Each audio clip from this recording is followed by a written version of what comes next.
From the heart of Tiger Nation, this is where the insiders talk. Real stories, real access, and the pulse of Memphis athletics. You're tuned on beat with BCM. Now, let's get to the show.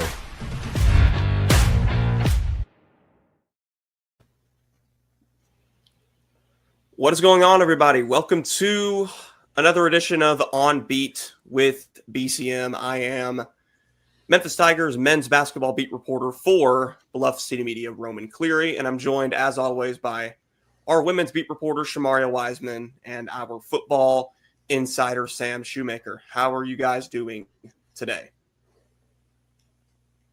Great. I'm good. Nice to be here as always. I'm good. We got a lot to talk about and not too much time. 4 segments today. That's a new record. I mean, certainly as a record for us, I don't really know how much of a record it is for most podcasts or shows, but I'm sure it is an achievement in and of itself. But as Sam alludes to, we are going to be having Lawrence Dockery on later today to talk Memphis women's soccer. Of course, their season came to an end last week in the NCAA Tournament in Fort Worth against TCU. So we will be bringing him on to talk all things on women's soccer with him later on. But we do have a myriad of things to get to today. But the first thing I want to get to real quickly, of course, it is Thanksgiving week. So obviously a bunch of fun stuff associated with that. I don't think any of us have any Thanksgiving traveling to do. I don't think so, right? No, sir. We're keeping it local, staying in Memphis. No. Staying in Memphis. Yeah, the thing with me, this may be unique, it may not be, I don't know. But I've never done any holiday traveling, ever. I have zero clue what that's like. I've never gone anywhere. No family in East Tennessee or anywhere around here? No, I mean, for Thanksgiving, Christmas, anything like that, I've never had to travel anywhere. We've always been here. And really, some family has traveled in here before, but for the most part, everyone's always been here. So I've never had to actually go anywhere. What I'm hearing is y'all are selfish because y'all make everyone travel to y'all, but Roman won't drive to anyone. Well, there's almost no one to travel anywhere because almost all of us are here. That'll do it. Hey, whole family's in Memphis. We'll keep it that way. How about that? All right. Yeah. And for those of us who aren't in Memphis, they usually got their other things going on over there anyway. So. Right. There's a lot going on. Speaking of Thanksgiving week in Memphis, Roman. What about it? Memphis sports. Memphis sports. Lively week of I guess feast week athletics for the Tigers. Mm-hmm. Yeah, I mean, Memphis men's basketball will not be competing in a feast week tournament this week because they had their early season multi-team event last week, the Bahamas Championship in Nassau, Bahamas, and they go 0-2 against number 1 Purdue and Wake Forest, respectively, to fall to 1-4 for the first time since 1996-97. So nearly 30 years since they've lost 4 of their first 5 to start the season. And according to a tidbit from John Martin on X/Twitter, he was the first on this. That was actually Larry Finch's last season as Memphis's head coach. We're not going to allude to anything. I'm not going to be endorsing that statement any further because any connotation that we are in fire Penny Hardaway talk is just not based in reality. And I think it's just an utterly ridiculous conversation altogether besides that. So they're 1-4 and they obviously showed more fight than they did against UNLV in both of those games. They obviously showed more capability. Doug McDaniel had 2 fantastic outings, was named to the Bahamas all-tournament team with 21 points, 6 assists, and 5.5 rebounds per game averaged in both of those contests. But it was all for naught. They still lose both of them. Really should have had it against Wake Forest. I'm sure you've heard it reiterated over and over again. Really, Doug should have missed the free throw. He didn't. and Wake Forest runs that brilliant set play with Miles Colvin winning the game with that 3 at the buzzer to again send Memphis to 1-4. They've lost 4 in a row for the first time in 2 seasons. I think we all remember that 4-game losing streak that they had towards the end of January into February. That, of course, concluded with a home loss against Rice inside FedEx Forum. So Memphis has obviously reached something of a low point here to start the season. As we've kind of alluded to already, it's probably not possible at this rate for them to get an at-large bid to the NCAA tournament unless they just go ham in their 4-game stretch against the power conference schools that they're going to have after these bye games. So I don't know how much the non-conference, portion of the year matters from a game-to-game basis. At this point, it is about survival. It is about just getting through it, I'd say, like we kind of alluded to last week. But Memphis still, at the same time, has a chance to get things right against Southern Illinois in just a couple hours by the time you're watching this. And obviously against New Orleans next week, even though New Orleans has given a couple of teams some scares so far. But Shemaria, you're obviously, been keeping an eye on this. You obviously, I at least I think you got the opportunity to at least catch an eye on both those games in the Bahamas tournament there for Memphis. So what did you kind of take away from that? Do you feel any different now than you did this time last week? I do feel different. Because if I'm not mistaken, coming into the Purdue game specifically, they were coming off of their loss against UNLV, which was a horrible loss. Yes. And so now you're going in the tournament, you're going up against Purdue, and at that time they were the best team in the nation, if I'm not mistaken. And they give Purdue a fight. They showed the fight. They showed the intensity. They showed something that the fans had been longing to see for the beginning portion of the season. Still early, but you know what I'm saying. They ultimately end up losing that game. But then the next game, you face Wake Forest. You leave for majority of the game. You see production from Aaron Bradshaw. You see production from Did you see production from Aaron Bradshaw? I don't think you did. He fouled out in 9 minutes against Purdue and 8 minutes against Wake Forest. Well, what about Zachary Davis's performance? Did we see something arise from him in that specific game after that collapse in the other previous games? Oh, yeah, no, absolutely. Zach Davis definitely has redeemed himself. I mean, getting double figures in both those games. You'd like to see him get a bit more from the rebounding standpoint, being at 6'7", being that starting wing. But, the scoring was definitely there, like you expected it to be in the preseason. And the defensive effort, which is, of course, his main attribute, his main prowess. He was supposed to be that defensive anchor on the wing along the perimeter. He was certainly at least something closer to that against Purdue and Wake Forest. Again, like I said last week, all of Zachary Davis's issues so far have been pure effort and attitude based. It has nothing to do with his ability. It has nothing to do with his talent. All it was really ever going to take from him is just a little bit of care and a little bit of buy-in. And he showed that last week for sure. But all in all, I think you just see the fight. You saw the effort in those 2 games, and I do feel like that the Tigers will show that same intensity moving forward, at least hopefully. Yeah. The one thing that didn't really seem to improve, at least from my standpoint, and Sam, I know probably from yours as well, is that you just didn't really see anything better for Aaron Bradshaw. In fact, the situation arguably got worse. Shemaria, you appear to be, still a bit more optimistic on that front. I'm very optimistic. What did you see from Aaron Bradshaw that most people probably didn't? I think it was just, I don't know. I don't really know how to explain it, but I just think that there's fight still in a lot of these players, and I think that it will carry over into the next couple of games this season. Like we said, Zachary Davis, he did have a better performance than he did previously, and I'm still, like you said, optimistic and just hoping that we see that same production follow with Aaron Bradshaw. Sam, do you think there's a path forward for Aaron Bradshaw? Do you think there's a way that he can turn things around like we saw Zach Davis do last week? Because from my vantage point, things just don't look good. Right, and there's always a way. I'm not going to come out and say he can't. I mean, we've seen him be a real college basketball player before, although disappointing for his 5-star pedigree.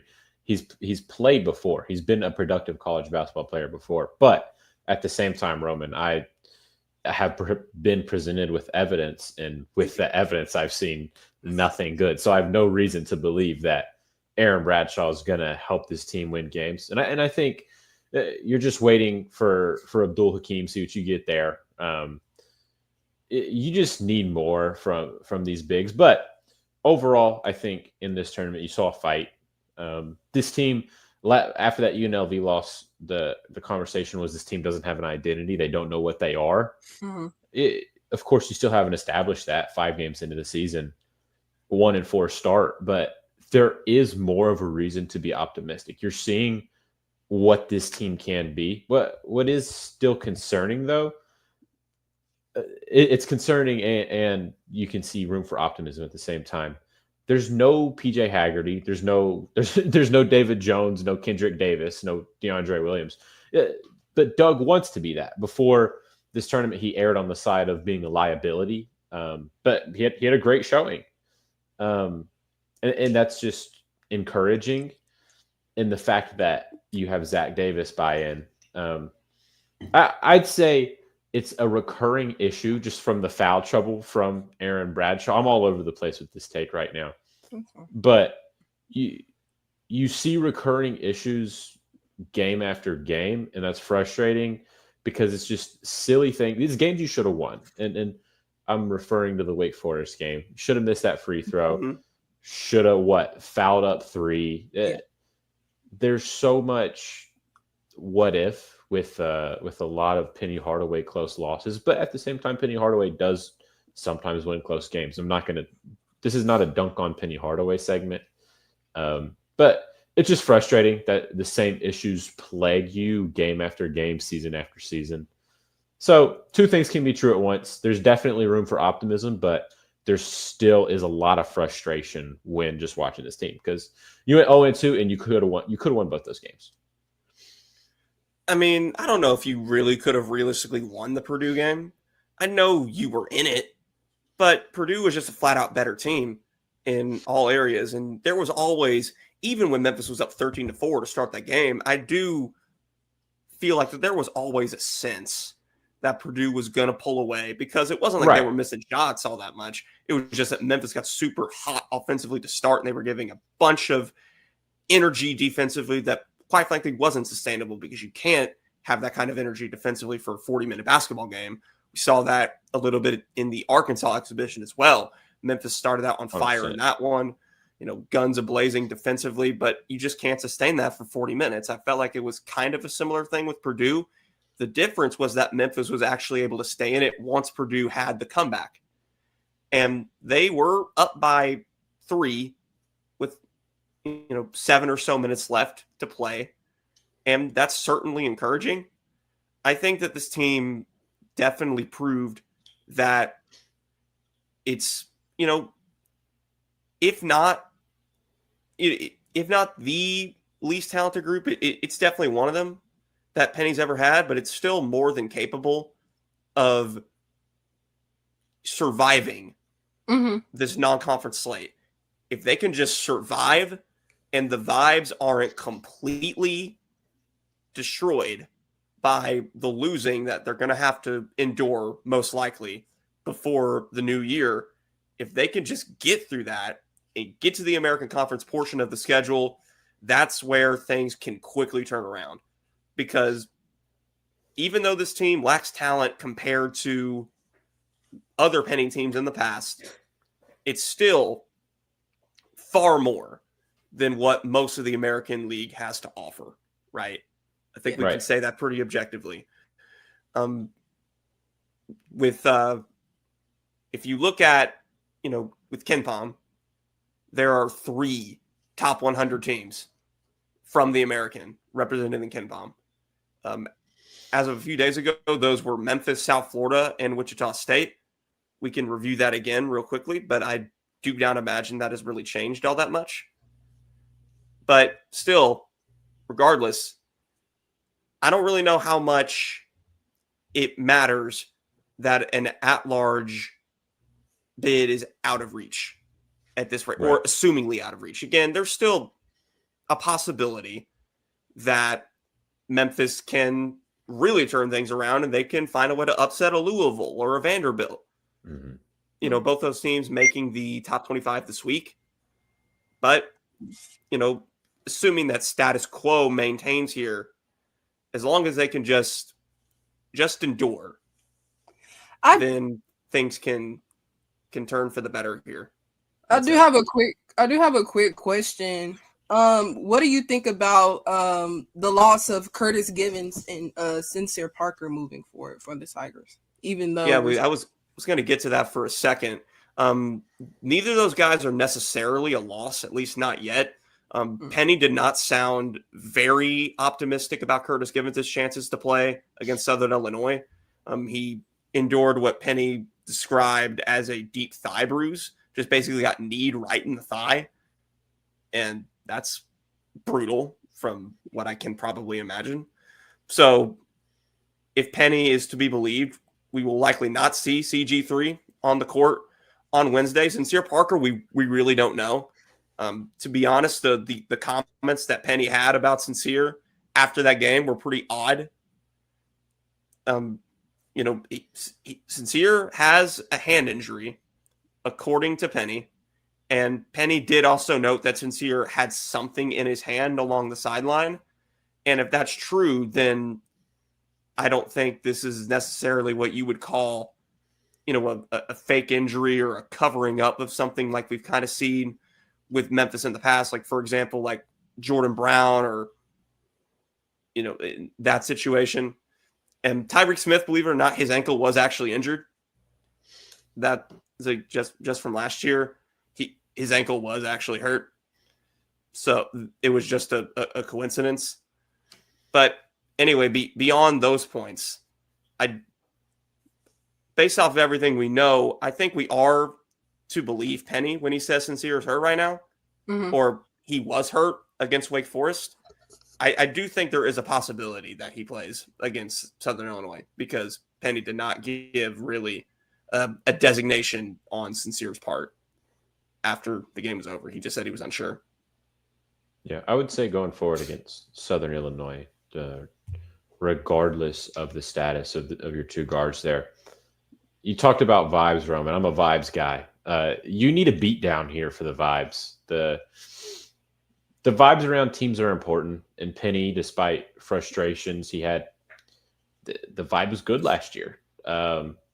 And at the end of the day, good vibes come with good wins. And I think you just really need a big win before you have that little break before New Orleans here. Now, Memphis won't lose to Southern Illinois, but Southern Illinois played UAB close, and UAB is favored to win the conference ahead of Memphis right now. No, that's South Florida. Oh, it's South Florida? Yeah, it's South Florida. I thought it was South Florida, UAB, Memphis. No, it's – I mean, well, Memphis was picked as the preseason favorite by the coaches in the league. Right. I'm talking about like current – I thought it was like CBS Sports and a couple other outlets. They pinned South Florida ahead, but it's really most likely going to be a race between Memphis and South Florida. I don't imagine UAB being much of a factor in the league this year, especially after losing guys like Yaxel Lindeborg via the transfer portal. Right. Actually, quick update on the Ken Pom American Conference situation. I just took a look, and there's now 5 American teams in the top 100 Ken Pom as opposed to 3. Did you get Wichita State in there, maybe? Yes, it's Memphis, South Florida, Tulsa, Wichita State, and UAB. Nice. Like UAB is probably still going to be competitive in the league, but I don't imagine them being contenders for the title because like there's Memphis, there's South Florida. I think Wichita State's better this year. Tulsa certainly looks like they're better this year based off of the way they've competed against power conference foes in the American. They gave Kansas State a scare a week or two back. So I just don't envision UAB being in that totem bowl. Tulane's off to a rough start, but they have the American Conference preseason player of the year still with Rowan Brumbaugh. So Right. they're probably still going to be in that convo, perhaps over UAB. So yeah, no, point being, I doubt UAB is going to be the team that's going to stump Memphis if anyone stumps Memphis, which I don't think anyone will in the American, but that's just my point of view on it. I would say in these next two games, what is a best case scenario for Memphis? Like maybe not best case, just what are you looking for against SIU in New Orleans? I mean, I think you just got to be looking for smooth sailing all around, right? Right. You definitely need Doug to have another productive day. He's your lead performer, right? You need him to maintain as much of a groove as possible because you need him humming if you want to have any chance of upsetting a Baylor or a Louisville or a Vanderbilt or a Mississippi State. If you want to have any chance of that, you need him humming. If Sincere is available, you just need to play him more, right? He just needs to be available, and he needs to be on the court for, I want to say, close to 30 minutes because he's still the most talented pure scorer this team has. 100%. It sounds like Hassan Abdul-Hakim might make his debut against Southern Illinois. I mean, Penny certainly alluded to that being a possibility after the Purdue game on Thursday. What do you say? What are you expecting out of him? I mean, I don't know. For this game specifically, it's hard to tell, but the more important part of that is just getting him on the court, getting him and, just settling him into the rotation so he can steadily take a bigger role as the season goes on. Because to me, I've said this a lot of times, he's the most talented guy this team has. And if you want to reach your ceiling, you're just going to need him performing well. You want Zach Davis to continue on the upper trajectory, of course. You want guys like Ashton Hardaway to probably bounce back after the rough showings he had in the Bahamas last weekend. You just need at least a sign of a pulse from this front court. And I just don't think you're getting that from Aaron Bradshaw at this stage of the game. They're going to keep playing him because they're paying him a lot of money, but you're just not going to get it from him more likely than not. You're looking at Tariq Ingram. You're looking at Simon Majak. You're maybe looking at even a guy like William Wharton because he got some run, especially against Wake Forest.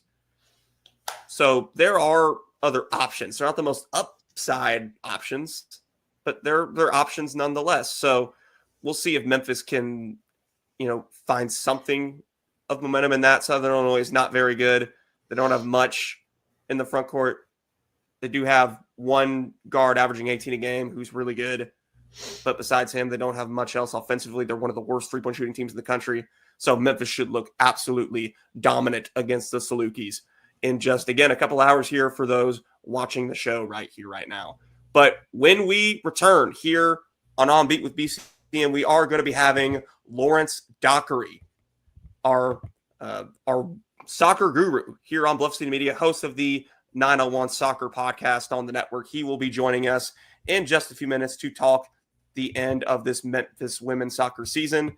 That was fantastic up until the very end, but we will return in just a moment. See you guys then.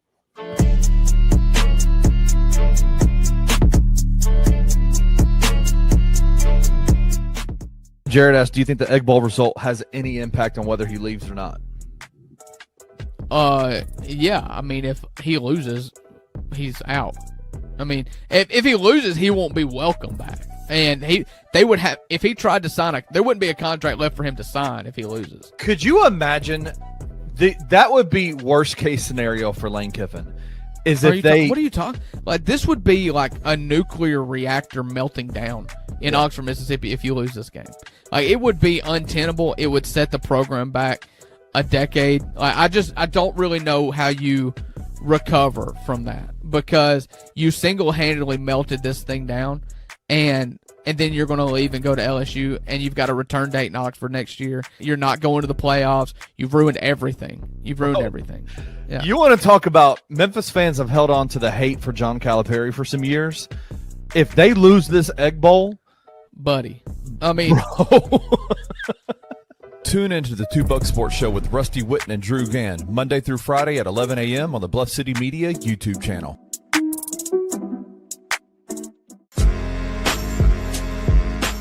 In Memphis, we know a thing or two about resilience.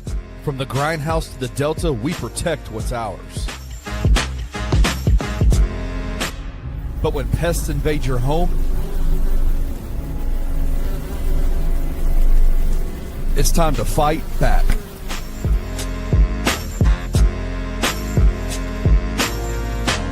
Grade A Pest knows how to handle what crawls, flies, and bites. With local experience and guaranteed results. I'm Reggie with Grade A Pest Control. We service the Memphis metro area. That also includes DeSoto and Fayette County as well. Grade A Pest has the entire Mid-South covered. So if bugs and pests put you to the test, let Grade A solve your problem.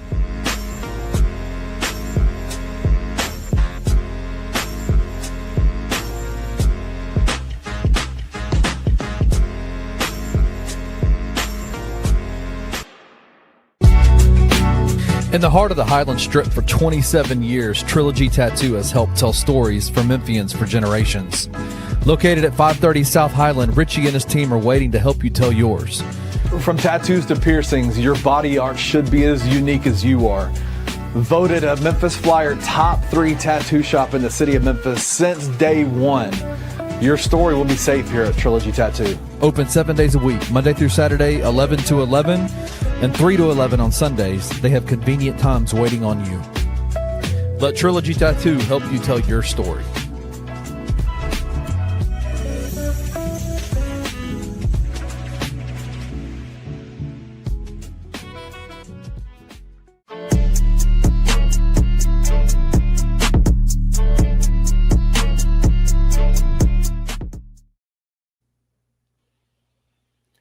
We are back here on Beat with BCM, November 26, 2025. Roman Cleary here, along with Sam Shoemaker. Once again, Shemaria Wiseman will rejoin the program after this segment. But joining us now is our soccer guru here on Bluff City Media. He covers all things soccer for the network, including the University of Memphis women's soccer team. It's Lawrence Dockery.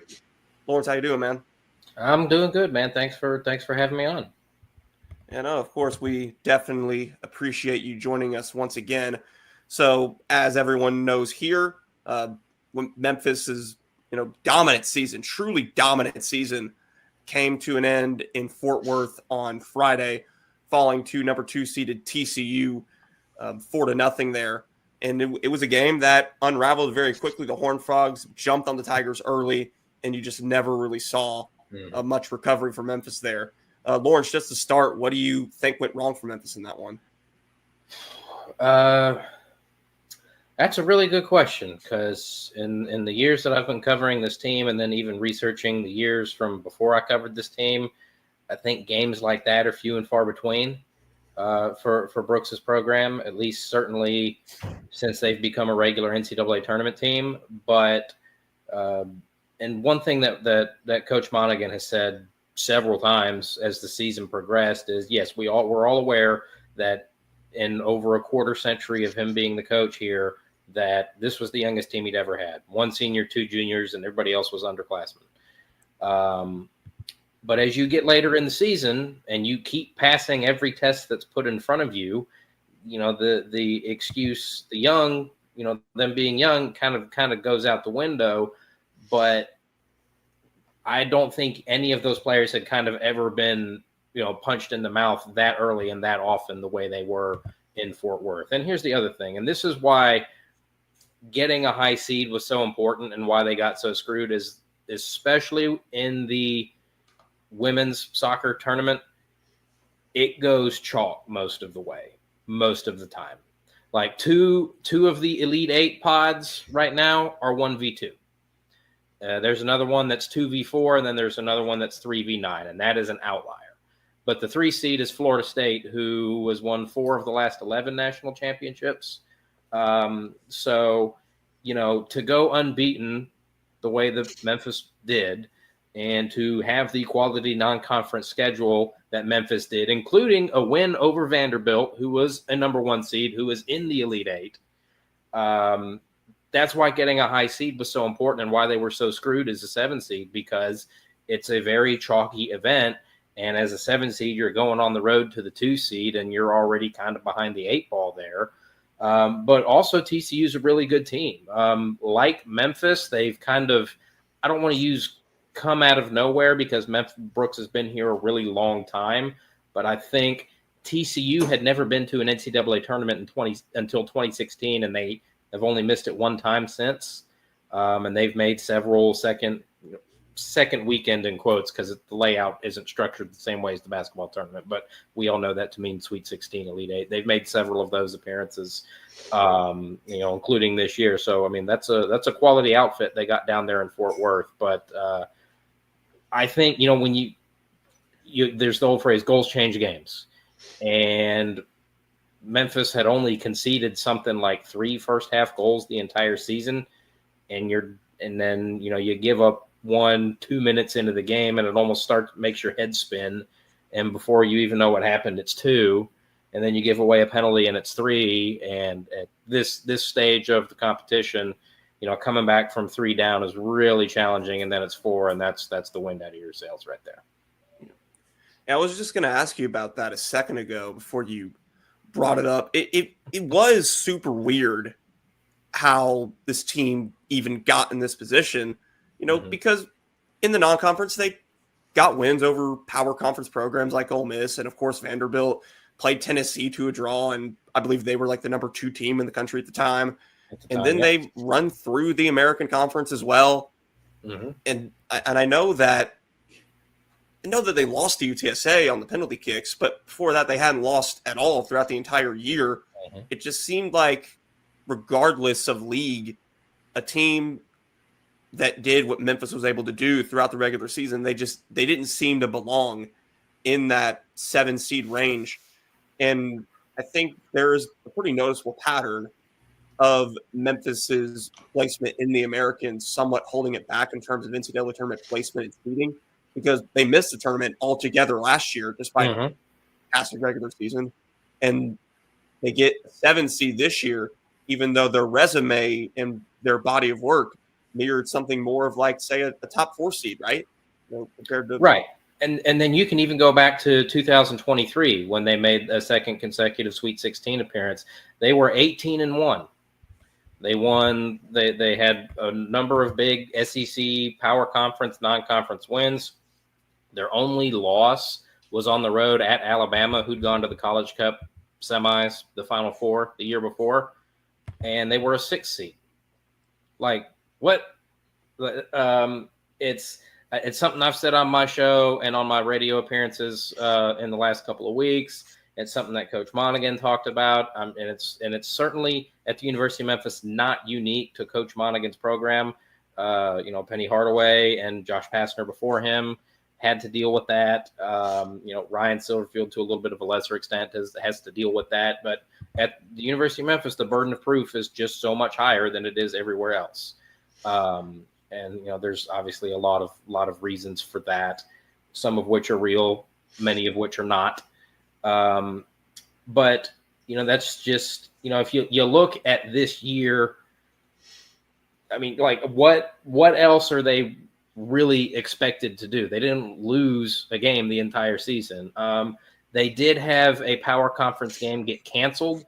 They were supposed to go to Ames to play Iowa State out of the Big 12. And, Iowa State's not some juggernaut, but that's probably an extra win in the win column against a power conference opponent. And funnily enough, the reason it got canceled there was nothing nefarious. It was just bad weather and the team couldn't get to Ames. But I'll hand up full disclosure.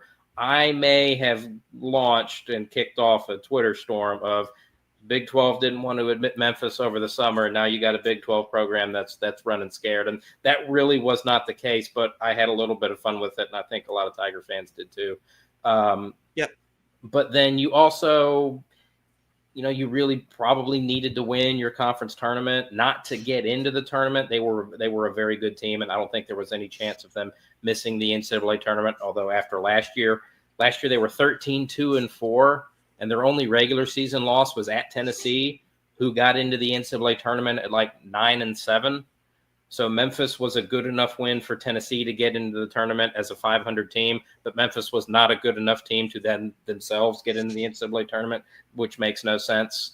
But, this year, I guess, you probably did want to win the conference tournament. It would have done nothing but help. I think. But, what else are you supposed to do? You have a game get canceled, nothing anybody can do about that. Maybe you don't want to have a home draw against UAB. I think that is something that hurt them last year, where they had 2 home draws in conference that probably should have been wins. And that's something Coach Monaghan talked about last year, and he didn't have to do it a whole lot this year. It's like draws are like losses for this program. Like, they've been successful enough for long enough that, they know what they need to do in conference. But one home draw, I don't think should completely tank your seeding. I don't think that. If you want to come up with something, I guess that might be it. But they were egregiously underseeded. Now, whether they get to a point where they're a 1 seed or a 2 seed, I don't know. I think even this year that probably would have been a bit of a stretch. I think the expectation going into the conference tournament was to be somewhere between 5 and 3, which I think would have been fair. And 5, anywhere between 5 and 3 would have been the highest seed in the history of the program, if I'm not mistaken. You can't really get too upset about that, but that's not what it was. But, I like to make the comparison, and funnily enough, late last week, early this week, Gary Parrish over at Grind City Media started to make the same comparison, that the Memphis women's soccer program is essentially Gonzaga men's basketball, where, they were on the outside looking in, and it didn't matter how many times they won the WCC, you were going to need to make consistent, deep postseason runs to start getting the benefit of the doubt. And that's what they did. They eventually went to 10 or 11 straight Sweet 16, had 10 straight second weekend appearances. And I think Brooks is in the middle of building that right now, because the last 4 times that Memphis has made the NCAA tournament, they've won at least 1 game. In 2021, they hosted and beat LSU, went to the second round, lost to Duke. No shame there. The power in women's college soccer resides in the ACC, and North Carolina, I think, has won 22 national championships out of the 35 that are available, which is, banana land, including a Memphian who is now the president of U.S. Soccer, and Cindy Parlow-Cone. But in 21, they beat LSU. They get 1,300 people out to South Campus for that game. They go on the road and lose to Duke. 2022 is a rough regular season. I think that was their worst loss until this year. I think they had lost to Virginia 5-0 or something that year. But again, ACC team. They go on the road to St. Louis in the first round and beat them. Then they go to the second round and they play Mississippi State and beat them 4-0.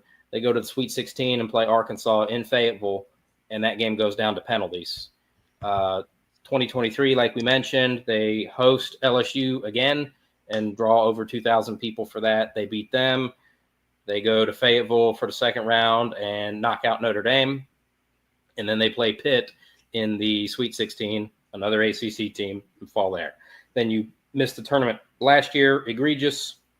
This year you host Illinois out of the Big Ten. You beat them, 1,800 people for that game. One of the largest crowds in the first round of the tournament this year, I might add. I just was scrolling around. I know Vanderbilt's into the Elite Eight, and the crowd from Memphis, Illinois was bigger than all of Vanderbilt's games so far in the tournament. I think LSU got 2, but most of the crowds were smaller than what Memphis got against Illinois. But I think they're in the middle. And then you look at how young this team is, and you've been able to have tournament success every year you've made it since COVID's been over. And not only that, but even before that, they were making the tournament on a very regular basis. I think they've made 8 of the last 10 NCAA tournaments. So you're making the tournament. You're winning games in the NCAA tournament, 6 in the last 5 seasons. You've got a young team, and you probably should have most of them back next year. So I think next year the sky is the limit. And hopefully if they can start stacking seasons like this and having consistent postseason success, that maybe the dam will break and eventually they'll go, fine, we're tired of keeping you out. You've won enough. Come on, here's a 3 seed. Lawrence, you make a good point. The conversation now turns to where do we go from here? And I'm going to throw something out of left field that you may have not seen, but Ashley Henderson, of course, like the superstar on this team, local Harding Academy, she posted on her Instagram, I don't know if y'all saw, like a slideshow of her playing it, just photos, and the caption said, "Thank you, Memphis," with the blue heart, and it's since been deleted. That might be cryptic. I don't know what we make of that. She's one of the vets on this team for sure. But that goes to the larger picture of this team is very young. The talent should be back, but I don't know. What do you think of that? And also, what do you think of Monaghan's ability to retain talent? Now, in other sports, we see just a mass exodus of players, right?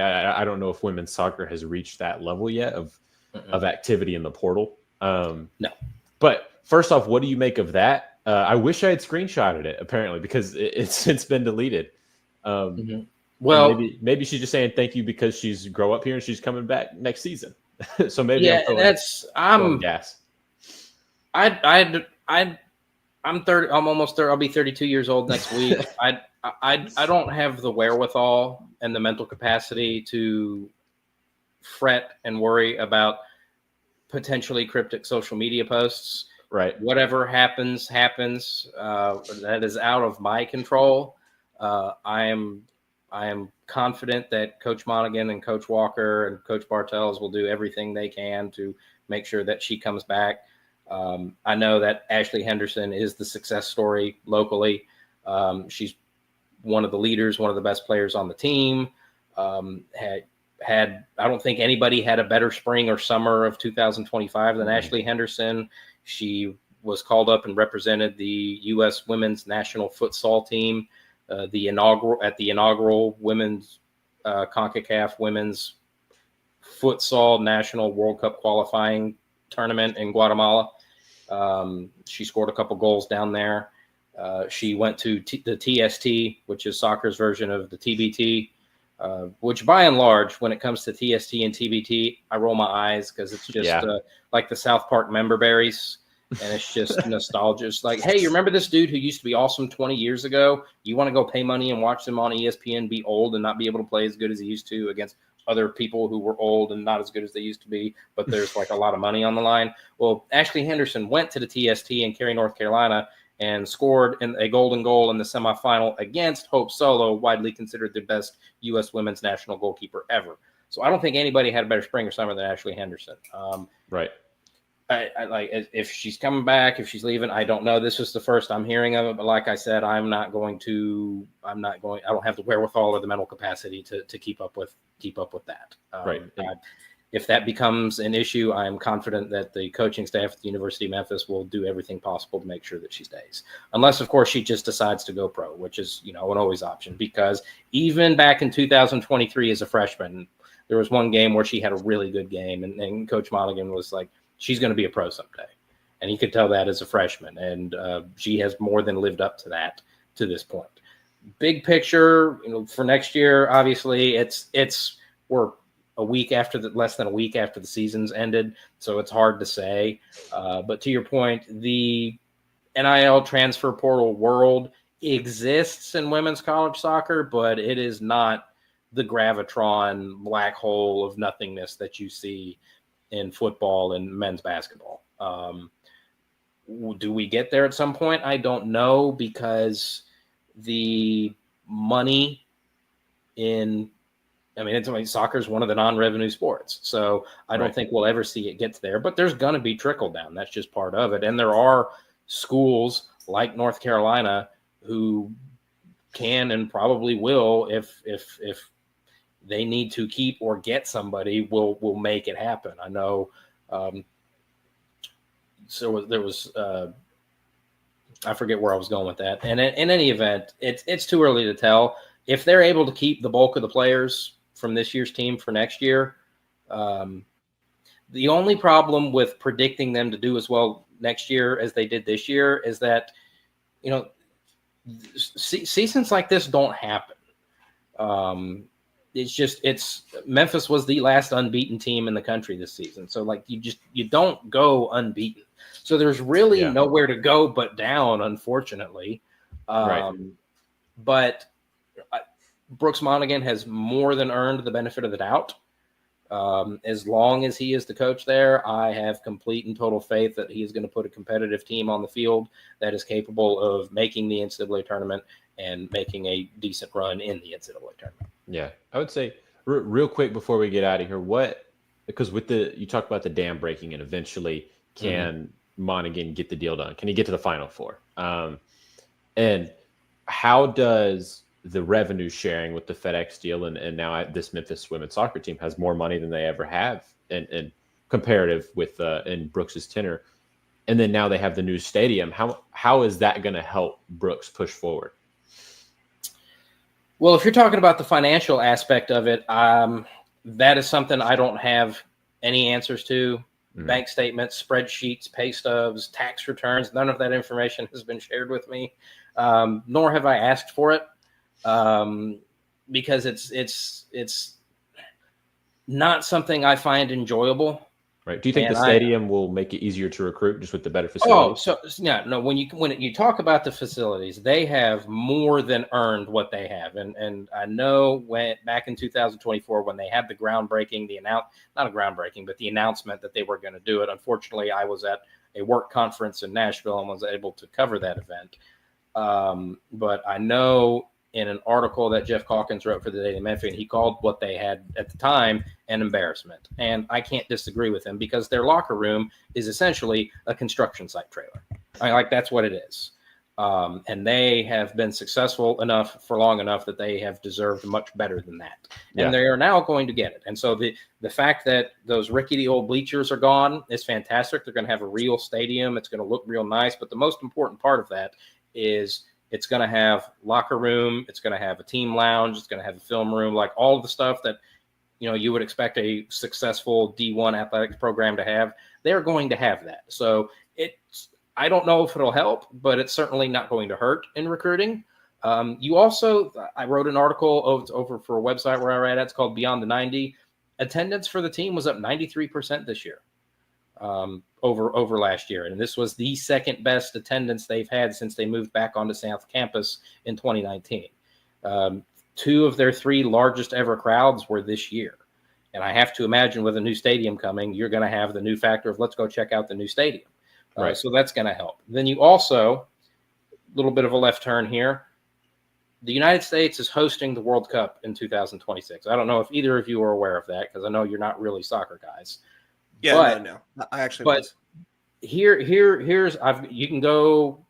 Kenny and I did a show here on Bluff City Media around this time last year, and I think this discussion we're having right now is proof of concept that if you are not a soccer person, if you're not in the soccer bubble the way I am, if you like you guys are kind of on the outside looking in of the larger soccer bubble, college soccer is the perfect way for a non-soccer fan to get into watching soccer. Because you have the attachment to that school. Yeah. Right? Like to the Tigers. There were so many people who are not soccer fans that were out there at South Campus for that Tennessee game and for the Illinois game.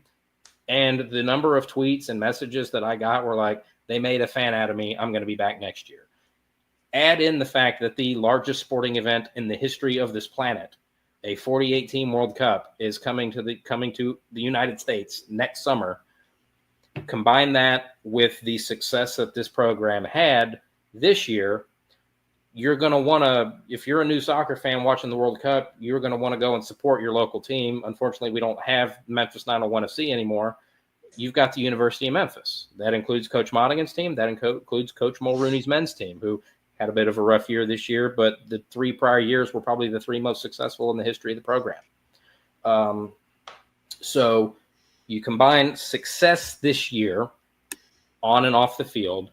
You've got a new stadium coming. You've got a home World Cup coming to the U.S., and I think support for the women's soccer program at the University of Memphis next year could be better than it's ever been, which is only going to lead to good things. That's going to lead to more merchandise sales, more concession sales, more people in the stands more often. And I understand it's soccer. There is maybe 2 athletic departments in all of college athletics who are counting on their soccer programs for anything. But more people, more often is nothing but good for the University of Memphis. Well, Lawrence, we definitely appreciate you jumping on with us. Once again, be sure to check him out here on Bluff City Media with the 901 Soccer Podcast and with his website Beyond the 90 as well. You can follow him on X as well to continue following all of the wonderful, phenomenal soccer coverage that he provides, not just for the University of Memphis, but for all sorts of things throughout the year. But when we return, we will get into football and women's basketball talk before putting a wrap on this one. We will be right back after this.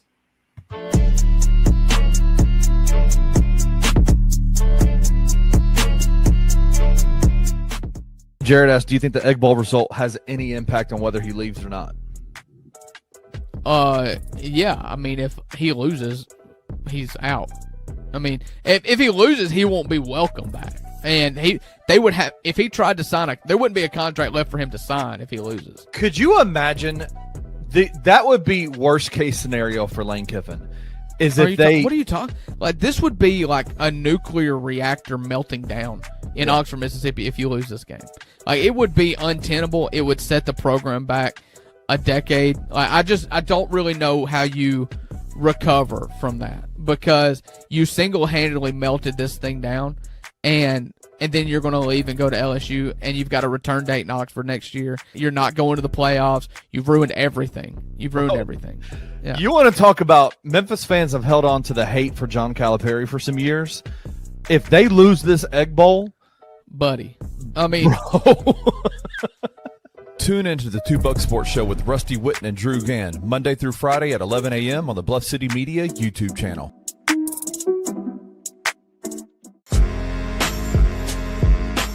In Memphis, we know a thing or two about resilience. From the Grindhouse to the Delta, we protect what's ours. But when pests invade your home,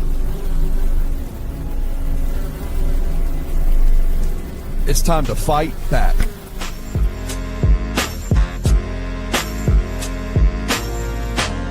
Grade A Pest knows how to handle what crawls, flies, and bites.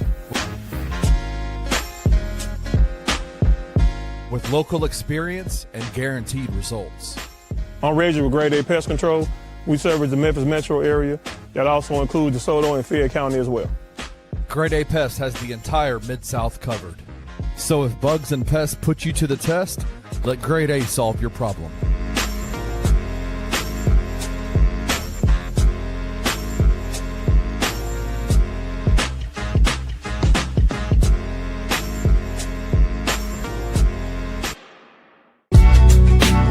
In the heart of the Highland Strip for 27 years, Trilogy Tattoo has helped tell stories for Memphians for generations.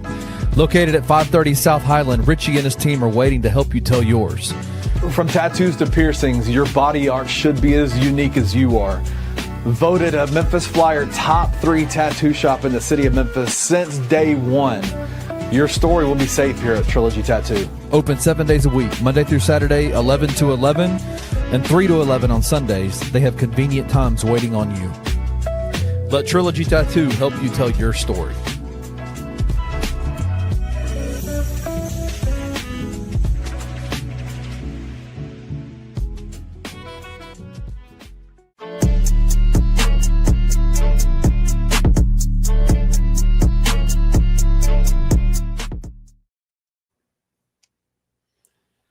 We're back here on Beat with BCM, Roman Cleary, Sam Shoemaker, Shemaria Wiseman rejoining the program. Welcome back. And we just had Lawrence Dockery on to talk women's soccer, but it's now time to get into, Sam, the other football, right? Memphis is back in action for the final time this regular season, taking on one of their arch nemesis, the Navy midshipmen, inside Simmons Bank Liberty Stadium on Thanksgiving night. Regardless of how this season has gone, I will say it is going to be fun to have some Thanksgiving football in Memphis. I don't think we've ever really had that before, if I'm not mistaken. But either way, Sam, what are you looking for from the Tigers in this regular season finale that has been rendered largely meaningless because of their elimination from American Conference contention? Right, and that's what's so frustrating is this game should have been a culmination. It should have been a Thanksgiving night. Everyone's watching national TV. It's essentially Egg Bowl got moved to Friday. So it's basically the only thing on other than it's the only college game on. Everyone's tuned in. It was supposed to be so fun, and of course it's not. But as far as the game goes, we know what Navy did to Memphis last year. It wasn't pretty, but at the same time, we know Memphis's surprise win on Thanksgiving against Tulane last year, in a game they weren't supposed to win. And this one, Memphis is a 5.5-point favorite. Brendan Lewis been fighting through injury, of course, but he's going to play as he continues to do. He'll play while not being 100% again. He's 24 years old. He's in his 6th season of college football. He doesn't really have a choice to not play. Yeah, you know what I mean? And he called in his presser, he just called the injury annoying. And he said it could have been avoided if he started to slide. Like this wasn't media's words. This wasn't his coach's words. These are his words. Essentially him saying, yeah, it's annoying. It should have been avoided. And it might have been part of what cost Memphis a couple losses. And that's really frustrating. But just looking at this game, it'll be a fun game. And we'll be there. It'll be Thanksgiving night. Bring your family. Might be a little cold. It'll be fun, but it'll be inconsequential. Shemaria, given the fact that this game is now rendered inconsequential because of, the losses to, UAB, Tulane, East Carolina a couple weeks back, as someone who is on the outside looking in terms of the Memphis football sector, how much does that deteriorate the interest in a game like this on Thanksgiving for someone like you? Oh my God. To be honest, I'm not a big football person. I don't really watch it, but of course, it's Memphis. So I'll be tuned in, of course. But I think all in all, like Sam said earlier, football, I think actually you said it, football on Memphis, football is a sport that a lot of people love to watch and things like that. So I think that will be the people watching will be in for a good one still. The people who actually do watch football. That makes sense. Yeah. I know that Blake Horvath got a little banged up against South Florida a couple weeks back. Backup had to come in, finish the game, and ultimately get the big win for the midshipmen there. Now looks like USF is going to be out of the American Conference title picture as well. Sam, are we expecting Blake Horvath to be able to go here? Yeah, I'd be very surprised if Horvath didn't go here in the same manner that Brendan Lewis. These guys, this is, for lack of a better term, games like these are their Super Bowl. You know what I mean? They have nothing to save themselves for, so they're going to give it all in games like these. Yeah. I mean, I'm kind of torn on how I think this one is going to go, because Memphis obviously has the more talented roster, given the fact that they can actually pay their players. But, Navy carved Memphis up last year. It seemed like the wrinkle that Horvath was able to present in terms of the passing game really eliminated the basic script that Ryan Silverfield had been so good with against Navy for like the past 5 years prior. Because Ryan Silverfield had largely figured out Navy, I'd say, a lot better than guys like Fuente Norvell were able to do previously. And obviously a lot of that has to do with the fact that for the first 4 or so years of Ryan's tenure, Navy just wasn't a very good team for the most part. So Navy actually taking a step up and being the program that I think most know them to be starting last year, I think obviously plays a factor in that. But I am pretty interested to see how Memphis is going to respond, how Jordan Hankins specifically is going to respond on the defensive side after Memphis got torn up so badly in that game last season. Yeah, and that was always the thing about Navy. You always want to play them later in the year because of how they play. It's kind of not sustainable. You see every good Navy team tapers off at the end of the season just because injuries and things start stacking up, and because they can't pay their players, they don't have the depth. You know what I mean? So I would expect a Memphis win in this one just because Navy is banged up. Even their star quarterback, Blake Horvath, I'm sure he'll go, but he's banged up. And then Eli Heinrich, he's banged up. And there's just all up and down the team. It's just this was always the advantage of playing Navy this late in the year for sure.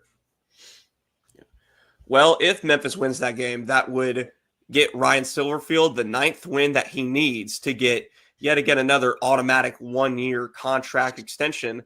But according to what we've been seeing over the last couple of days and what someone like me, and I'm sure you, Sam, have honestly been hearing over the last couple of months, they may not matter, because the Ryan Silverfield to Arkansas rumors, they're heating up more and more here, especially after Eric Morris was hired by Oklahoma State earlier today. He was considered the soft favorite to land the job, and now that he's landed elsewhere, it seems like Ryan Silverfield is potentially in prime position to be the Razorbacks' next head coach. There's obviously other names in the conversation, like Alex Golish.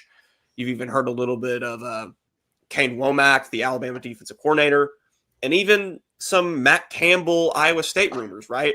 We don't really know how real those are, but those are there. But from what it appears, Sam, it sounds like Ryan Silverfield is among the favorites to be the next head coach in Arkansas. And the feeling that I'm getting immediately off of that is the football version of Pastner to Georgia Tech if this happens. 100%. Yeah, that's a great comparison. It's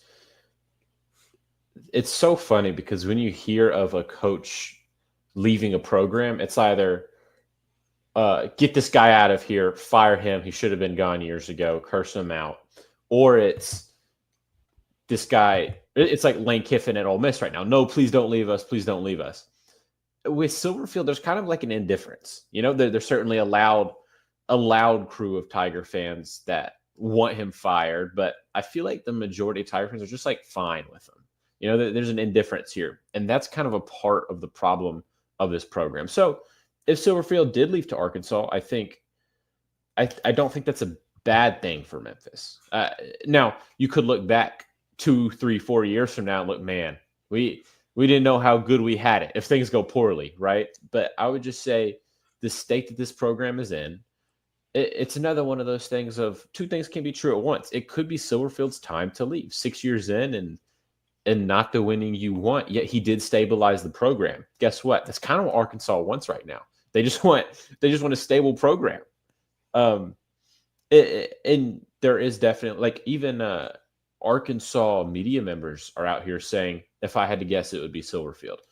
And I saw the John Martin tweet of the Kalshi the betting app had Silverfield as the favorite to head to Arkansas. A lot of media members buying into that. And then since then, other coaches have overtaken him. I think Silverfield's like third or fourth on those odds. Not that I wouldn't buy too much into that, right? But yeah, I think his name is circulating for a lot of jobs just because of the floor he has. You know, if you're a program looking to win a national championship, I probably wouldn't hire Ryan Silverfield, but he's good at stabilizing a program and raising the floor. And I think he could do that somewhere at Arkansas. So I don't think it would be a bad hire for Arkansas. And honestly, I don't think it would necessarily be a bad thing for Memphis if Silverfield left. Not that I'm pro or anti Silverfield, just fans are bored of this program, truly, because they're not winning. And I just think the idea of going on a coaching search, the idea of what the opening press conference, that's all fun. And this might be like a cop-out or short-sighted answer from me right now, but people want to be invested and they aren't invested. And I think that's why this is interesting and it's fun. The reason we watch sports, the reason we pay attention to sports is to have fun. And right now, Memphis football isn't fun. Is that harsh? Maybe. No, it's definitely not. Well, Ryan's had a very interesting interview earlier today with Bluff City Media's own Gabe Kuhn on 92.9 FM ESPN. And of course, he was asked about these rumors correlating between him and Arkansas. And here's a quote, "I'm thrilled to be the head coach here, and it's the job I have. Anytime my name gets mentioned, it is a credit to the players like you who pour everything into this program," end quote. Of course, when he says you, he's referring to Gabe there. Shemaria, when you read a quote like this and you have a coach who's very much in the rumor mill because, you know, of the Arkansas talks and things like that, you know, how do you read a statement like this? Well, me personally, I read it like it was a very classy statement. in my opinion. Very classic, simple, understandable quote from a coach that is obviously that knows he's in coaching rumors, showing loyalty all at one, putting focus back on the team that he's coaching, and all of this. I think it was just simple, and obviously we could break it down more and more and more, but it was very well put together in my opinion. Yeah, Silverfield's really good at this stuff, Roman. Like, what else was he gonna say? This is the most Silverfield quote I've ever seen. You know, he says nothing while making everyone happy, and that's what is really impressive. He's so good at coach speak. No, I disagree with the fact that he said.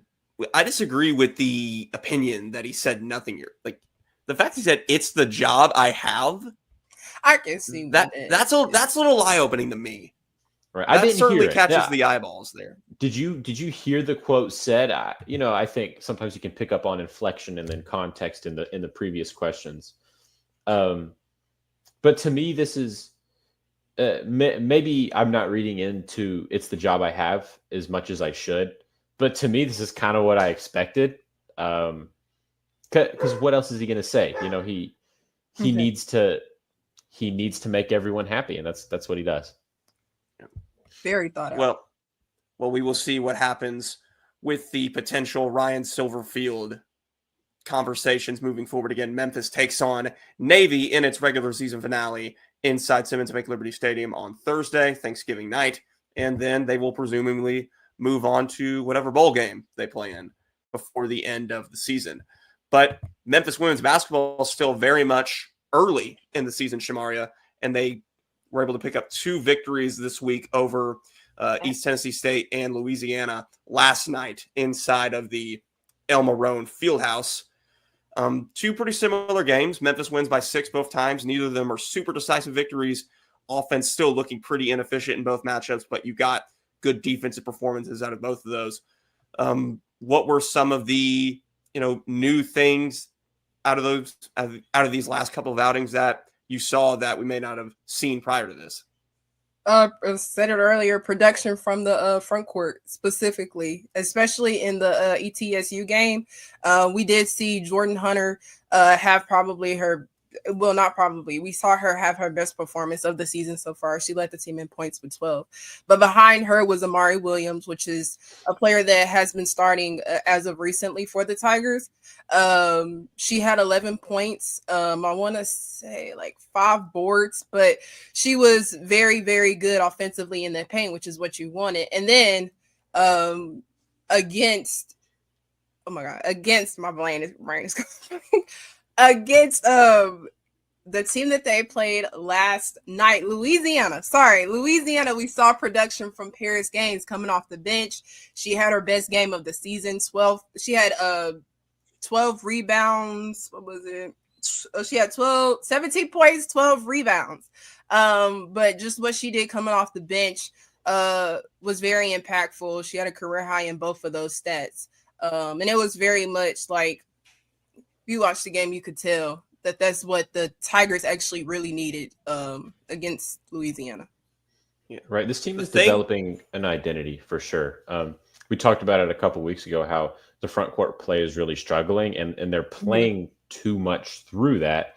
But now they're playing through their best players, which is, of course, Jay Harris and Deja Richmond.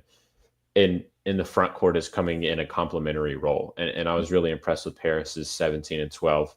And I've really been impressed with Amari Williams. You brought it up. She's a real player now. She just wasn't very good. Just, I guess, didn't find her footing. She's 6'5", 6'4", maybe.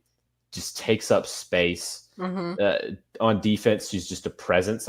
She's not really a shot blocking presence, but she's just an ominous presence. And she just grabs every defensive rebound. But there's a lot to be encouraged by here. And also, I'm ready to say right now, Shea Harris is the best player in the conference, or if not close to it. Leads the conference in points per game, leads the conference in 3-pointers made, 41% from 3. You can make a lot of noise strictly with Shea Harris. And last year, we've had this conversation before. You had good guards. I think Shea Harris is better than all of them. She's shown me what I need to see. And Roman talked about how this team was inefficient, even despite the 2 wins. But that's what you're going to have all season. Don't expect anything else. I think what you've seen from Memphis in these 2 wins is kind of, and then that loss to Ole Miss that they really should have won is kind of what you're going to see all season. Shay's going to catch fire. They're going to win games. And if she has a bad game, they're not going to win games. Yeah. What was pretty interesting. Sorry, go ahead, Roman. So the concern that I really have is that, for one, you don't really have a consistent second option besides Shea Harris. I mean, Paris Gaines has gone off for a game or two. Deja Richmond's gone off for a game or two. Amari Williams has done the same thing. But there's no clear number 2 option behind Shea Harris. And Shea Harris herself, yeah, she's a great player, but she's kind of a one-trick pony. She's not really super dynamic. If she doesn't have the spot up 3, there just isn't much else to her game. And you see her get shut down pretty easily if teams are able to, lock up the perimeter. And if that becomes the case, things get really, really scary offensively for this Memphis team. And when they get into the American part of the schedule, that's really going to matter for them against teams that really know how to scheme against them and know how to beat them. That may spell, some poor performances at certain points. At certain points, I would agree with that, but they just got to take it one game at a time. And from what they're showing, there's positivities to look at when you watch the game. But I understand what you're saying. They don't have a legitimate second option, and that's very worrisome. I would say give Shea a little bit more credit for her dynamicism. We haven't seen her too much, but like she was solid against Ole Miss. We've seen her against real teams do the real thing. It's not just and guess what? When they get into American Conference play, the competition isn't going to get better. That it's going to be more familiar, and I think that's the point you were making, because they're going to have a scouting report. They're going to know who she is.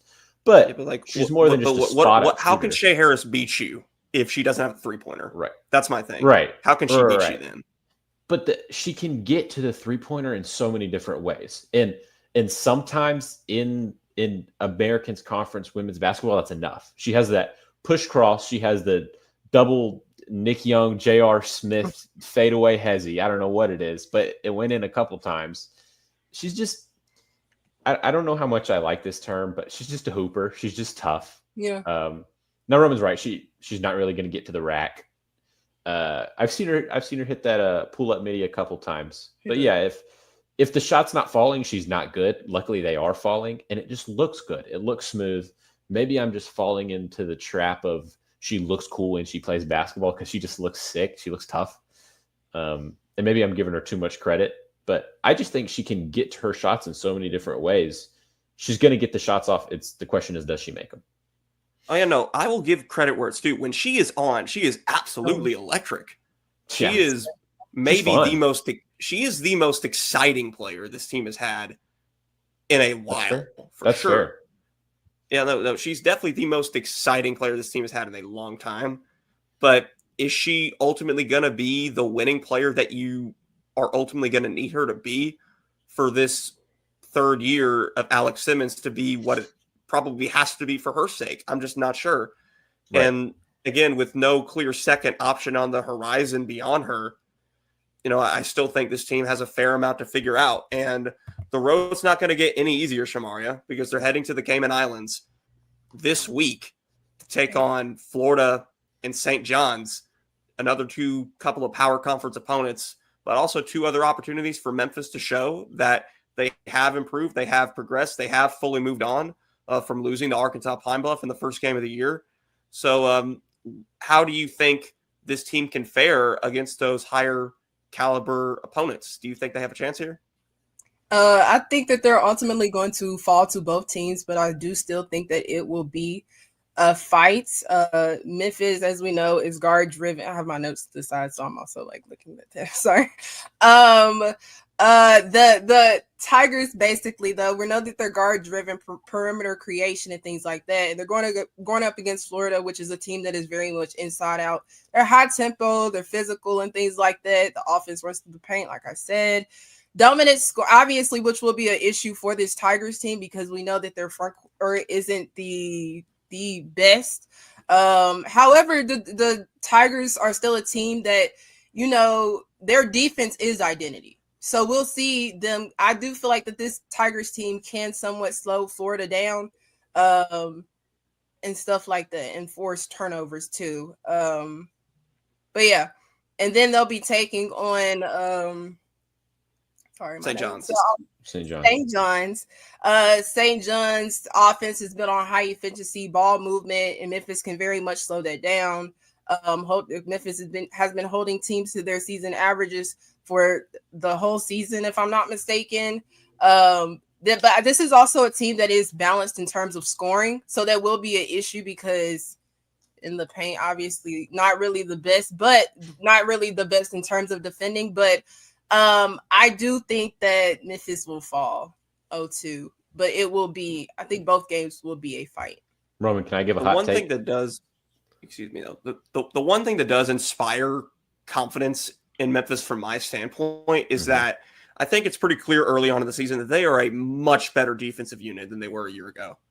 Right. I think that's definitely, they have definitely improved on that end. This is a team that, if nothing else, knows how to cause chaos on that side of the ball. We saw that obviously a lot against Ole Miss. That was the sole reason they were able to stay in that game.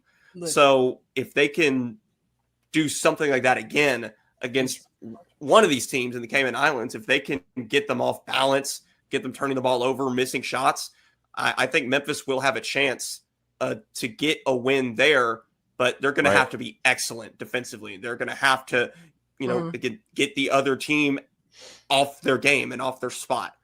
But if they can do that, then I think the sky's the limit for a potential win in the Cayman Islands for sure there. Yeah. No, my hot take is that they grab one of these games. You saw you don't want a moral victory your way to predictions, right? You don't want to say they almost beat Ole Miss, so and Florida's better, or Florida's not as good as Ole Miss, so they're going to beat Florida.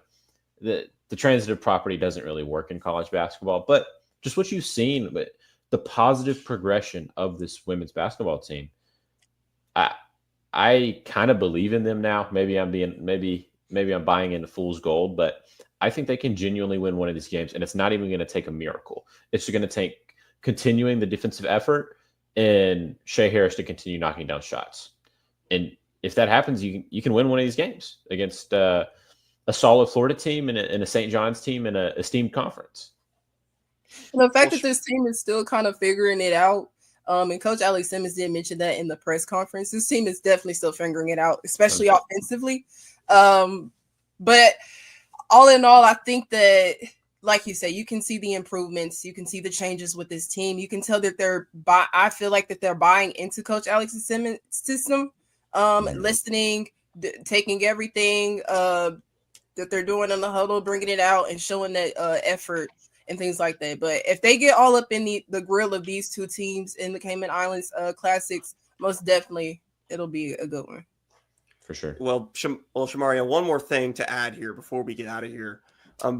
This team is in a similar spot to the men's team, that they've probably dug themselves a bit too deep of a hole to be able to get in at-large bids at the tournament. So considering that, these games are more so opportunities to perhaps see if you can compete against higher level competition as opposed to actually getting wins for resume purposes. How much do these two games, in your opinion, matter for the trajectory of this year? I think possibly if they come out winning one of these games in the Cayman Classics, I think that the WNIT, it is definitely a possibility for the team, especially because they were just there. I want to say 2023, Coach Katrina's last year, if I'm not mistaken. Yeah, Meriwether's last year. Yes, and so I think that there's a big possibility. And once again, this team has not figured it out, and they've been able to get some wins. Granted, the wins they're not against like the best of the best competition, but they're still figuring out. They're still winning games, improve their record to 4-3, and things like that. So I think a WNIT is definitely in the looks for this Tigers team. Well, that is going to do it for another edition of On Beat with BCM.